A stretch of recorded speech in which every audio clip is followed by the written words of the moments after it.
Hi, it's me again with Corel tips and tricks. Just a little bit of insight on the combine tool to save you time. So I'm going to just kind of do this to show people how I did it. I just took the word combine and I took a 2-point line. You can use the knife tool and a couple other tools, but I find I like doing this because I'm going to change the color anyway. And then if you set your nudge factor pretty high, like see how big this is, see it's 6 inches, let's set our nudge factor on 10. And then just pick a color and nudge them up after you're through. And make sure you get both sides of letters like that. See, I missed that.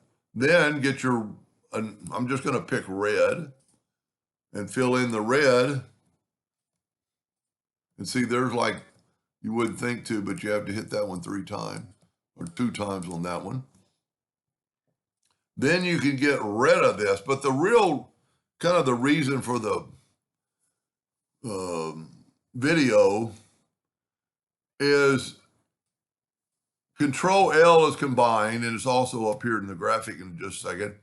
If I want to bevel these letters, I have to go one at a time and go to Effects and bevel to get that look. I can't just select them and bevel because it goes away. So right up here is the combine, or you can hit Control L. Now, this is different than just grouping them together because now I can hit them with, you see, I go to combine, or I'm going to go Control L.